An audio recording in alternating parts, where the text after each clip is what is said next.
कि क्या बताऊं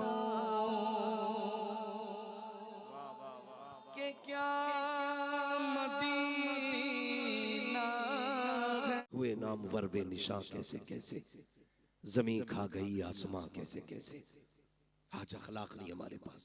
पहली बात तो मदद करने तैयार नहीं, और करते भी हैं तो जलील करते हैं हम, जलील करते हैं हम। आ रहा है रमजान शरीफ का महीना, बटेंगे इफ्तारियां अमीरों की चौखट पे, लगेगी लाइन गरीबों की गुर्बत का बनेगा तमाशा। बच्चियों को 2-2 घंटे धूप में बैठाया जाएगा, बेवाएं आके सुबह से लाइन में लग जाएंगी। सेठ साहब सहरी खा के जब सोएंगे ना तो 12 बजे से पहले उठेंगे नहीं वो। उस लाइन में कितनी गरीब बच्चियां बैठे बैठे थक गई, इस अमीर सादे हरामखोर को क्या पता है। मत बांट ऐसी इफ्तारी, नहीं चाहिए तेरे घर का ऐसा राशन जो किसी गरीब की गुर्बत का तमाशा बनाए। बटेंगे कपड़े गरीबों को, कोई कहेगा सेठ साहब की तरफ से इफ्तारी का पैकेज है, कोई कहेगा फला अमीर की तरफ से इफ्तारी का इंतजाम है, कोई कहेगा फला की तरफ से ये सहरी का इंतजाम है। तुझे क्या पता है, तुम जानते हो हमने देखा है जब किसी गरीब को इफ्तारी का सामान दिया जाता है या सहरी के पैकेज दिए जाते हैं, उन माओं के साथ छोटे बच्चे भी आया करते हैं, उन माओं के साथ नासमझ बच्चे भी आते हैं, लेकिन इतना तो वो भी समझते हैं कि हमें गैरत आ रही है। एक तस्वीर, एक वीडियो देखी, कसम खुदा की पैर के नीचे की जमीन निकल गई। कफील भाई, अल्लाह किसी को इतना अमीर न करे कि जो वो गरीब की गुर्बत का तमाशा बनाए। तो बच्चे भूखे खड़े थे, किसी ने देने के लिए कुछ उनकी तरफ हाथ बढ़ाया, जब बच्चों ने लेने के लिए हाथ आगे किया, एक बच्ची की निगाह कैमरे पे पड़ गई। बहन भाई खड़े थे, जैसी कैमरे को देखा बहन ने उस तोहफे से हाथ पीछे कर लिए। छोटे छोटे बच्चे थे, मुंह मोड़ के चले गए। मैं सोचने लग गया, या अल्लाह इन बच्चों को भी गैरत आती है, लेकिन इन बेगैरतों को गैरत क्यों नहीं आई। जब बच्ची के सामने कैमरा आया, उसने मुंह फेर लिया और उसने ये सोचा होगा हम फाके तो रह सकते हैं लेकिन इज्जत का सौदा नहीं करेंगे। खुदा के वास्ते किसी की इज्जत को पमाल ना करना, अगर देना है रात के अंधेरे में देना, अल्लाह तेरी कब्र के अंधेरे को उजाले में बदल डाले।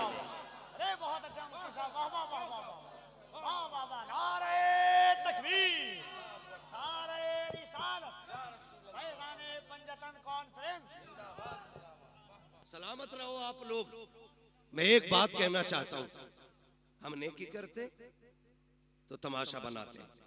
चलो फैजान पंजतन कॉन्फ्रेंस है, इमाम हसन रज़ी अल्लाह ताला अन्हु को जब गुस्ल दिया गया, आपकी जब कमीज उतारी गई तो आपकी कमर पे, पुष्ट पे, ये पीठ पे, मतलब पीठ पे आपकी ना काले निशान थे, काले धब्बे। लोग बातें करने लग गए, ये तो बड़े शहजादे, ये तो नूर वाले लोग हैं, कमर पे काले धब्बे क्यों।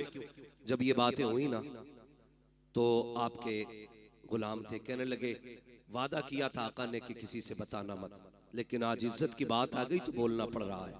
कहा तुम बताओ, कहा इल्जाम न देना, गलत न सोचना, ये कोई ऐब के धब्बे नहीं, ये वो धब्बे जब सारी दुनिया सो जाती थी तो इमाम हसन नाज की बोरी कमर पे रख के यतीमों के दरवाजे पे पहुंचाने के लिए जाया करते थे।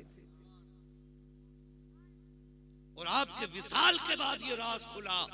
मैं आईना हूं, दिखाऊंगा दाग चेहरे के, जिसे खराब लगे सामने से हट जाए, मसला ही कोई नहीं। आज हमारी कंडीशन ये, जब कोई यतीम हो जाता है तो सगा चचा यतीमों का कुर्सी डाल के बैठते हैं। इधर यतीम बेटी बैठी होती है, इधर यतीम बेटा बैठा होता है, और यूं गले में हाथ डाल के आज बैठा है, तसल्ली दे रहा है उसको, तसल्ली दे रहा है। लोग आके कहते हैं, लोग कहते हैं ये बच्चे मरने वाले के, तो बच्चे आने वालों का मुंह देखते हैं, फिर रोने लग जाते हैं। फिर चचा हाथ रख के कहता ना बाप चला गया है, चचा मौजूद है। बहुत अच्छे लगे ये वादे, बहुत अच्छे थे ये लहजे। जब कभी यतीम का माथा चूमा जा रहा था, जब कभी यतीम को सीने से लगाया जा रहा था, लेकिन किसे पता था कि ये सिर्फ दिखावा है, ये सिर्फ नामो नमूद है, आज तीजा है। इसलिए चचा की करवट में यतीम बैठा है, आज 40वां है, इसलिए चचा की गोद में यतीम बैठा है, ताकि रिश्तेदारों को पता चल जाए ये जो भाई है ना, ये अपनों से बड़ा प्यार करता है। लेकिन 40वें के गुजरने की देर होती है, जब वही यतीम बच्चे अपने घर की भूख की शिकायत लेकर के अपने चूल्हे की ठंडे होने की शिकायत लेके सगे चचा के दरवाजे पर आते हैं और सगे चचा से कहते हैं, चचा आज 3 दिन हो गए घर में कुछ पका नहीं है, माँ दाल रोटी बनाती रखी है, आज चचा दाल भी खत्म हो गई है। पहली बार चचा दे देता है, दूसरी बार दे देता है, लेकिन जब तीसरी बार यतीम आके कहता है चचा आज 3 दिन से कुछ नहीं खाया है, फिर यही चचा कहता है कि मैं तुम्हारे लिए तो नहीं कमा रहा हूँ, कहां से लेकर के आऊं। और कई बार तो इतने जालिम होते हैं भाई जो सगे भतीजों से कहते हैं तुम्हारा बाप मर गया, तुम्हें हमारे ऊपर छोड़ के चला गया है, खुदा के वास्ते कभी यतीमों को ताने ना देना, अगर देने को तो कभी गले से ना लगाना, इसलिए कि हम जानते हैं यतीम गैरत वाले होते हैं। ये जो तुम्हारे दरवाजे पे आते हैं इसलिए नहीं आए कि इन्हें बेगैरती लेकर के आई है, ये तो इसलिए चले आए तूने उस दिन सर पे हाथ रख के कहा था भतीजे कभी जरूरत पड़ जाए तो दरवाजे पे आना, कभी कमी महसूस हो बाप की तो मुझे आवाज दे लेना, आज धक्के ना दे, या तो कल सीने से ना लगाता या आज धक्के ना दे। तुझे क्या पता यतीमी का दर्द क्या होता है, तू क्या जाने बाप की जुदाई का दाग क्या होता है, उनसे पूछो जिन्होंने बाप को कब्रिस्तान पहुंचा दिया है। खुदा की कसम जब ईद आती है जमाना हंसता है, यतीम रोया करते हैं, जब बकरीद आती है जमाना मुस्कुराता है, यतीम रोया करते हैं। खुदा की कसम सेहरा बंधना बड़ी बात है, अगर बाप ना हो जमाना मुस्कुराता है, यतीम रोया करते हैं। तुम्हें क्या पता यतीमी दाग क्या है, यतीमी कहते किसे है। आ तुझे कहानी बताऊं, मुस्तफा जाने रहमत का दौर है, ऐलान नबुव्वत का इब्तदाई हिस्सा है, आका करीम ने ऐलान नबुव्वत किया है, अल्लाहु अकबर, इस्लाम हक्कानियत की बुनियाद पे फैल रहा है। उसी दौर में मक्के की धरती पर हाल ये था कि जहां जमीन भी पत्थर की थी, लोगों के दिल भी पत्थर के थे, कोई किसी के दर्द को समझने तैयार ना था, हालात बड़े नागुफ्ता भी ही थी। उसी दौर के अंदर एक बच्चा खुदा की कसम अपनी माँ के पास जाके कहता है अम्मी अब मैं समझदार हो गया हूँ, तू बेवा है मैं यतीम हूँ, देख तेरे बदन पे जो लिबास है ना ये इतना फट गया है अम्मी कि मुझे देखते हुए हया आती है, इस पे पाबंद लगा ले। माँ ने कहा था बेटे जब से तेरा बाप गया है मुश्किल से खाना मिलता है, दोपहर खा लिया तो शाम नहीं, शाम खा लिया तो दोपहर नहीं, बेटे पाबंद का कपड़ा कहाँ से लाऊं। जब बच्चे ने इतना सुना कहता अम्मी इजाजत दे तो मैं चचा के दरवाजे पर न चला जाऊं। उसने कहा बेटे ये मक्का है, यहाँ किसी को किसी के दर्द से मतलब नहीं है, ना जा, वहां से रोने के सिवा कुछ नहीं मिलेगा, दर्द मिलेगा और कुछ नहीं मिलेगा। बच्चा ने कहा माँ हो तो सकता है कि कभी मुझे देख के उसके सीने में भाई की मोहब्बत जाग जाए, ये भी तो हो सकता है मेरे चेहरे को देखे तो मेरे बाप की याद आ जाए। अम्मी इजाजत दे। माँ ने ना चाहते हुए भी बच्चे के इसरार पे बच्चे के सर पे हाथ रखा, बेटे अगर तू कोशिश करना चाहता है तो जा जाके कर ले। जब बच्चा चचा के दरवाजे पे आया, दरवाजे पे दस्तक दी, अंदर से चचा निकला, देखा भतीजा खड़ा है, कहा कैसे आए हो। उसने हाथ जोड़ के कहा देख आज तक वाकई में कट गई, हमने कभी रोटी नहीं मांगी, हमने पूरी जिंदगी काट दी, आज तक तुझसे सवाल नहीं किया। चचा एक मोहताजी ले आई है, मजबूरी में आना पड़ा है। कहा कौन सी मजबूरी। कहा मेरी माँ ने जो कपड़े पहन रखे हैं वो इतने फट चुके हैं कि बदन जगह जगह से दिख रहा है, इसलिए आया हूँ, एक चादर दे दे ताकि माँ का बदन छुप जाए। जैसी इतनी बात बच्चे ने कही है, चचा ने धक्का दिया, कहा तेरा बाप मेरे ऊपर बोझ बना के गया था, नहीं है तुम्हारे लिए एक फूटी कौड़ी भी। बच्चे ने बदन झाड़ते हुए कहा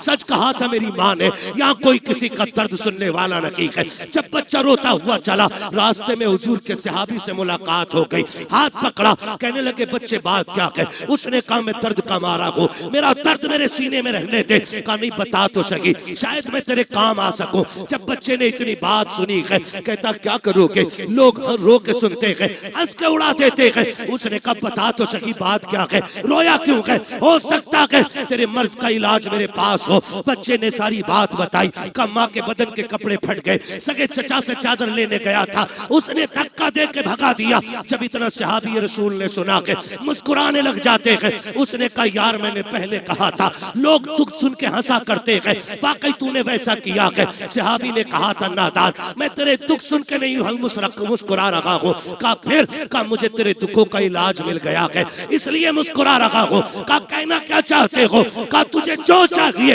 एक चौखट ऐसी है जहाँ से कभी किसी को खाली नहीं लौटाया जाता है, अगर जाना है उस चौखट पे चला जा। बच्चे ने कहा चौखट किसकी है। कहा उसे मोहम्मद रसूलुल्लाह कहा जाता है। कहा किस महल में रहता है। कहा महल तो नहीं, चला जा खुदा के हरम में बैठा होगा, जा जाके उससे मांग लेना। बच्चा माँ का फरमा बरदार था, था। उसने कहा ऐसे नहीं जाऊंगा, पहले माँ से इजाजत लूंगा। अब बच्चा घर आया है, कभी रो रहा है कभी मुस्कुरा रहा है। माँ ने हाथ पकड़ के कहा था, ओ बेटे बात क्या है, चादर नहीं लाया और रो क्यों रहा है, हंस क्यों रहा है। बच्चे ने कहा था, माँ जब चचा का सितम देखता हो तो रोना आता है, लेकिन एक सखी की खबर सुनता हो तो मुस्कुराना आ जाता है। कहा बेटे कहना क्या चाहते हो। कहा एक सखी का पता मिला है, सुना के वहां से कोई खाली नहीं जाता है, अगर माँ इजाजत दे तो उससे चादर मांग लाऊं। माँ ने कहा बेटे क्या नाम है उसका। कहा उसे मोहम्मद इब्ने अब्दुल्ला कहा जाता है। माँ ने कहा ना बेटे उसकी चौखट पे न जाना, सुना के जो उससे बात कर लेता है उसी का हो जाता है, सुना के जो उसे देख लेता है उसी के गीत गाने शुरू कर देता है, और सुना ये भी है कि जो उसके पास जाता है वो उसे कलमा पढ़ा के छोड़ता है।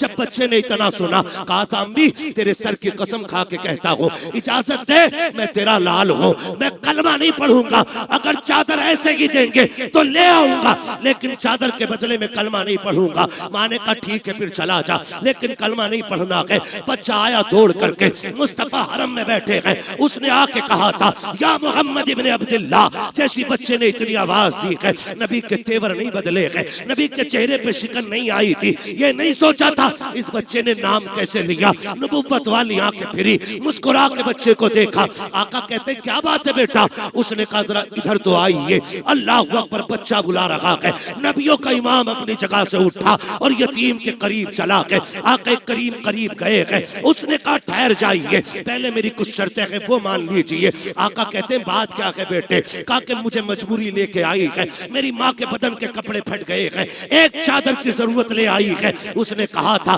सुना कि जब तुम किसी की मदद करते हो तो पहले कलमा पढ़ाते हो, सुनो मैं माँ की कसम खा के आया हूँ, मुझे तुम्हारा कलमा नहीं पढ़ना है। इतना बच्चे ने कहा, मेरा नबी मुस्कुराया, कहते बेटे वो तेरी मर्जी है, तुझे जो चाहे फैसला करना, जरूरत तो बता दे। उसने कहा मुझे एक चादर चाहिए ताकि मेरी माँ का बदन छुप जाए। इतना सुना आका करीम ने मुजम्मिल वाली चादर कंधे से उतारी, यतीम की गोद में रख दी। फरमाया बेटे कुछ और चाहिए। कहा बस मेरा काम हो गया है। जैसे बच्चे ने चादर को लिया है, सीने से लगाया है, जैसी चादर सीने से लगी है, इश्क मुस्तफा का सीने में उतरना शुरू हो जाता है। अब बच्चा कभी घर को सोचता है, कभी उनके चेहरे को देखता है, कभी घर की तरफ सोचता है, कभी चेहरे को सोचता है। अल्लाह अकबर, बच्चे ने चेहरा फेंका, फेरा घर की तरफ दौड़ लगा दी। जैसी दरवाजे पे गया, माँ इंतजार में खड़ी थी। उसने कहा बेटे ले आया चादर। कहा हाँ। कहा बेटे पहले बता तूने कलमा तो नहीं पढ़ा उनका। बच्चा कहता है माँ तेरे सर की कसम,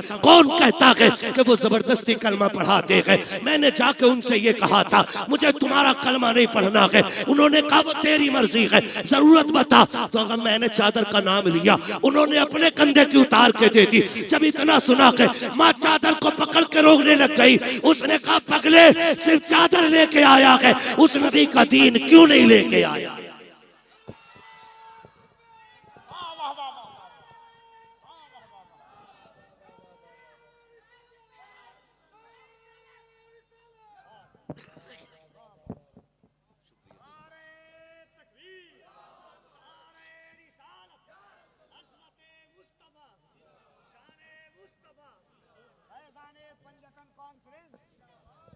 उस्मान ने कहा था पगले खाली चादर लेके आया, उस नबी का दीन क्यों नहीं लेके आया।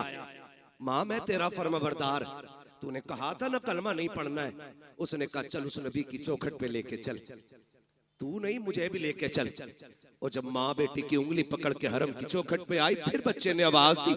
हुजूर ने मुड़ के फिर देखा, आका करीम ने पूछा और क्या चाहिए। बरेली से आवाज आती आता है फकीरों पे उन्हें प्यार कुछ ऐसा, खुद भीख दे और खुद कहे मंगते का भला हो। मंगता तो है मंगता कोई शाखों में दिखा दो, जिसको मेरे सरकार से टुकड़ा ना मिला। आका कहते और क्या चाहिए।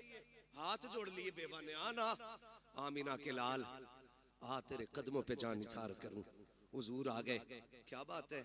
का सिर्फ चादर न दे, अपने दामन में जगह दे दे, अपने दामन में जगह दे दे।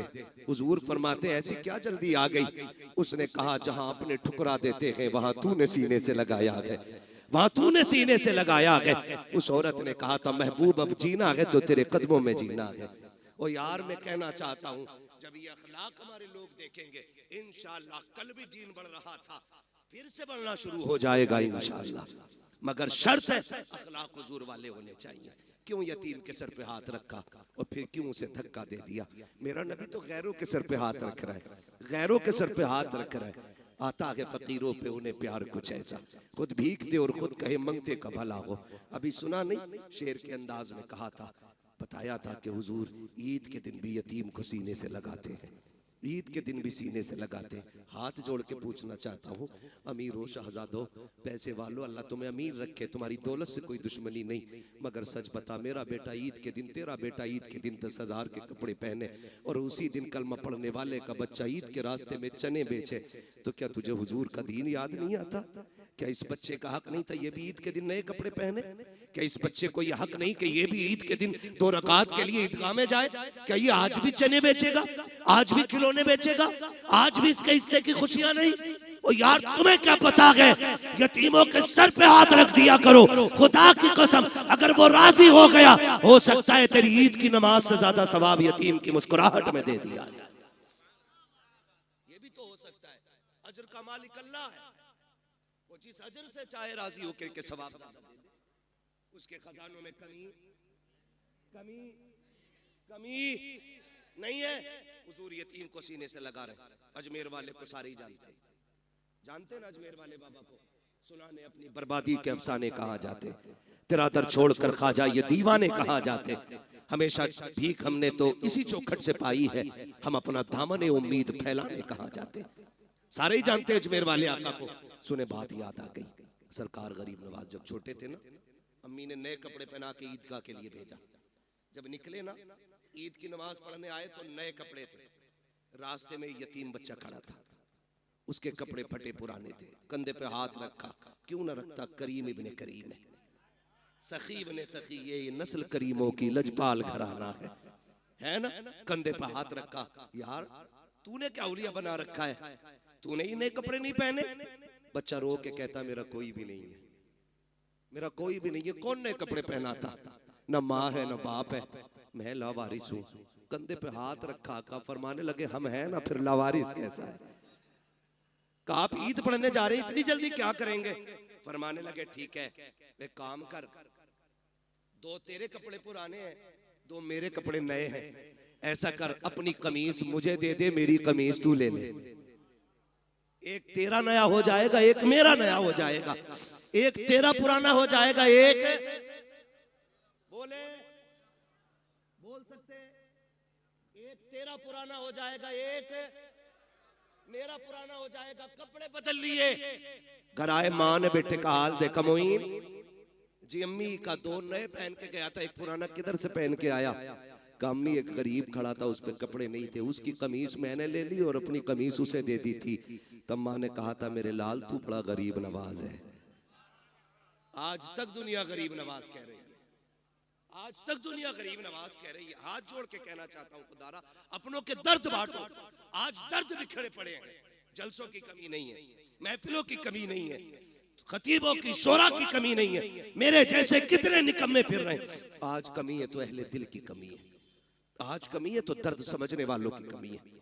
हाँ अगर किसी का दर्द देख के तेरी आंख में आंसू ना आए तो फिर जाके रात को लेट के सोच, लुक़्मे हराम के है, ये तरबियत अच्छी नहीं हुई है।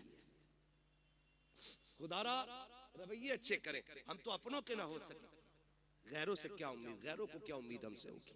दर्द बांटने के आदी बने, एक दूसरे को प्यार बांटे, एक दूसरे को मोहब्बतें बांटे। आप देखें तो सही, आप जिंदगी के हालात देखें और बख्शिश देखें, नवाजिशें देखें, आप कैसे कैसे नवाजा जाता है। बात बढ़ जाएगी क्योंकि अभी एक मुकम्मल शायर को सुनना है हमें और आपको, ठीक है ना। बात 3 बजने को आ गए हैं, ठीक है, किसी को कहीं जाना है, किसी को कहीं जाना है, लेकिन जाने से पहले एक दुआ के उजाले अपनी यादों के हमारे साथ रहने दो, न जाने किस गली में जिंदगी की शाम हो जाए। जाना नहीं है तवज्जो है सारे लोगों की। करूं बात आगे, दर्द बांटा करो, एक दूसरे की जरूरत समझा करो, एक दूसरे की जरूरत समझा करो। अभी पढ़ दूं, ये शजरा तो आने से पहले ही फरमाइश आ गई थी, मैसेज पहुंच जाते हैं पहले ही, अरे वो शजरा जरूर सुनाना, कभी कभी मन में आता खाली शजरा सुनाओ निकल ले, है ना। चलिए खैर आपकी मोहब्बत है, मैं बात पूरी करने लगा हूं। कहते हैं जरा या रसूल अल्लाह, जितने थक गए हैं वो आहिस्ता से, और जो अभी नहीं थके वो कहते हैं जोर से या रसूल अल्लाह। माशाअल्लाह कोई थका ही नहीं है, कोई थका ही नहीं। अल्लाह आपको सलामत रखे। आप देखें हालात हुजूर से जब कोई कहता ना मैं यतीम हूं, तो हुजूर सर पे हाथ रख के उसके रोने लग जाते थे। साहबा ने पूछा हुजूर यतीम के साथ आप ये प्यार करते हैं और रोने लग जाते हैं? फरमाते हैं जब किसी यतीम को देखता हूं ना मुझे अपना दौर याद आ जाता है। इसलिए आपसे मेरी गुजारिश है, अल्लाह तौफीक दे अपने रिस्क में यतीमों का हिस्सा रखिएगा, अपने हिस्से में अपने रिस्क में बेवाओं का हिस्सा रखिए, और अल्लाह के नाम पे तिजारत कीजिए। कसम खा के कहता हूं कलकत्ता के समंदर की मछली भी आपको उतना नफा नहीं देगी जितना रब के नाम पे की गई गरीब से तिजारत आपको नफा दे जाएगी। ये याद रखिएगा, लोग समझ नहीं पाते इन पे इतने पैसे क्यों आ रहे हैं, इन पे इतने क्यों आ रहे हैं। ये तो देखिए लगा किधर रहा है, कोई तो अमल होगा ना। पूछ कभी तन्हाई में आकर के क्या करते हो जी, तो कोई ना कोई ऐसा अमल इन लोगों का जरूर मिलेगा जो पता चलेगा कि वो अल्लाह से तिजारत करके बैठे हैं। खुदा आपको सलामत रखे। ये नस्ल करीमों की लजपाल घराना है। हुजूर ने सबसे प्यार किया। सहाबा फरमाते औरत आ गई, सारे लोग उसको पागल कहते थे। बहुत देर तक हुजूर से बात करती रही। जब वो चली गई तो सहाबा ने कहा हुजूर आपका वक्त बड़ा कीमती है और आप एक पागल औरत से इतनी देर तक बात करते रहे। मेरे नबी ने मुस्कुरा के कहा दुनिया उसे पागल समझ कर ठुकराती है, क्या मैं भी उसे मुंह न लगाऊं? आका फरमाते हैं जिसे कोई सीने नहीं लगाता उसे आमिना का लाल सीने से लगाने के लिए आया है।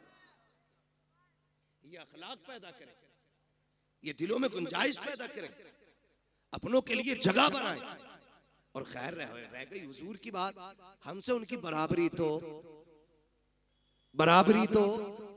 नहीं हो सकती। उनकी नकल करने की कोशिश करें, अगर नकल भी मकबूल हो गई तो इंशाअल्लाह बख्शिश की जमानत हो जाएगी, बख्शिश की जमानत हो जाएगी। ये कोशिश कीजिएगा, वरना उनकी सखावत हातिम ताई का पोता इमाम हसन से मुलाकात हो गई। हातिम ताई के पोते चेहरा देख के कहने लगा, पहली मुलाकात थी, उसने पूछा यार ये किसी बादशाह का बेटा है क्या? कहा क्यों? कहा चेहरा बता रहा कि जैसे महलों में पला है। किसी ने कहा नहीं ये बादशाह का नहीं, नबी की बेटी खातून जन्नत फातिमा जहरा का बेटा है। उसने जब इतना सुना कि हुजूर का नवासा है, वो आया करीब और कंधे पे आके हाथ रखा, कहने लगा मुझे पहचाना?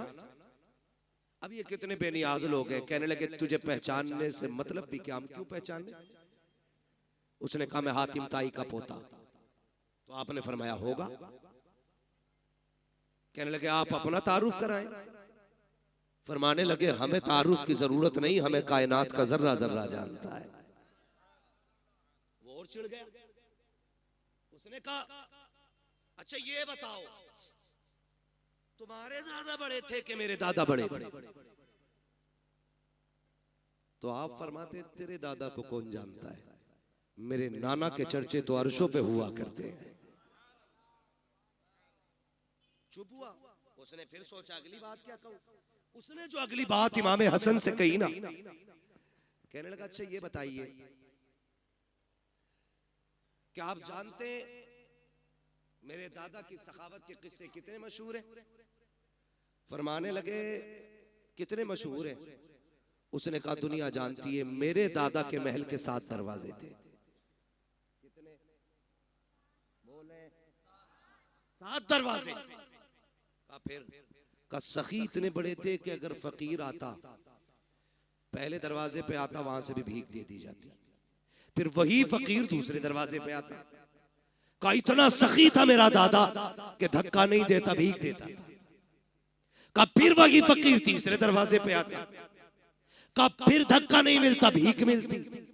का एक एक करके 7 दरवाजों पे जाता था, भीख दी जाती थी। का मेरा दादा इतना सखी था, सातों दरवाजों से भीग देता था। मेरा इमाम मुस्कुरा के कहता, ये भी कोई सखावत है? उसने कहा, कहना क्या चाहते हो? कहा कि सुन, तेरे दादा के महल के 7 दरवाजे और एक फकीर पहले दरवाजे पे मांगता, फिर दूसरे पे, फिर तीसरे पे। फरमाने लगे, दूसरे पे तभी जाता था ना जब पहले से जरूरत पूरी नहीं होती थी।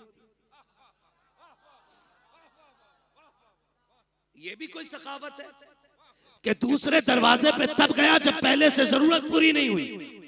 और कब कंजूस इतना बड़ा था तेरा दादा कि दूसरे से भी भला पूरा नहीं हुआ, फिर वो तीसरे पे आया, कहा तीसरे से भी जरूरत पूरी नहीं हुई। कहा हद तो ये है कि दरवाजे खत्म हो जाते थे, जरूरत खत्म नहीं होती थी। कहा ये तेरा दादा है और एक मेरा नाना है, 7 दरवाजे नहीं, एक चौखट है और एक चौखट से जिसे एक बार दे देता है उसकी पुश्तों को कभी मांगने की जरूरत नहीं पड़ती।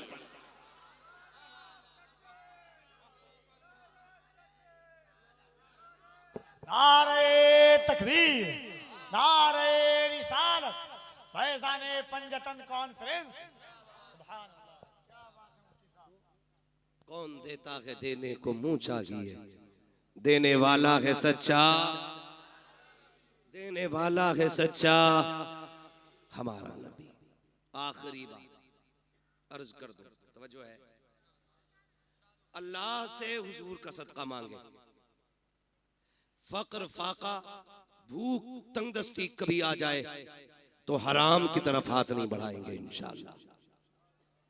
सारे वादा करें इंशाअल्लाह, कभी हराम की तरफ हाथ नहीं बढ़ाएंगे। फाका कर लेना, फाका कर लेना। फाका करना ऐब नहीं है, हराम का एक दाना खाना भी ऐब होता है। जिस तरह गलत दवा डालने से फसल तबाह हो जाती है, उसी तरह गलत रोजी खिलाने से नस्ल तबाह हो जाती है। इसलिए कभी हराम नहीं खाना। हलाल की बरकत ही अलग होती है। हलाल के लुक्मे खाने वालों की नस्लें कभी फरीद बनती हैं, कभी निजाम बनती हैं, कभी बख्तियारे काकी बनती हैं, कभी साबिरे कलियरी बनती हैं, कभी अहमद रजा बनती हैं, कभी मुस्तफा रजा बनती हैं। हाँ, ये हलाल खाने वालों की नस्लों की बरकत है। जो हलाल खाते हैं ये उनके लुक्मों की अल्लाह ने बरकतें रखी हैं। और यहाँ तो सारी सरकारें सुरकाही के मानने वाले लोग बैठे है ना। सरकारें सुरकाही कहीं तशरीफ लेकर के गए, सफर करते थे, तांगे से, घोड़े से गए, उतरे और किसी मुरीद ने घोड़ा लिया, कहीं बांध दिया। अब हजरत की तो मेहमान नवाजी चली रही थी। किसी ने सोचा लाओ हजरत के घोड़े को भी चारा डाल दे। तो वही पास के खेत से ना कुछ काटा और डाल दिया। थोड़ी देर बाद हजरत को खबर पहुंची, घोड़ा बीमार हो गया। आप आए, देखा, कहने लगे बताओ बांधा किसने था? यहाँ किसने बांधा था? ला करके हुजूर फला ने बांधा था। कहा इसे खिलाया क्या था? कहा हुजूर इसे चारा डाला था। चारा कहाँ से लाए थे? कहा खेत से काटा था। कहा पूछा था मालिक से? कहा नहीं। फरमाते बस मेरे घोड़े को कोई बीमारी नहीं लगी है। कहते पूरी जिंदगी ना मैंने हराम का खाया है ना मेरे घोड़े ने हराम का खाया है। कहते हैं ये जो बीमारी समझ रहे हो ना, ये बीमारी उस हराम हरियाली की है जो बिना इजाजत तुमने मेरे घोड़े को खिला डाला।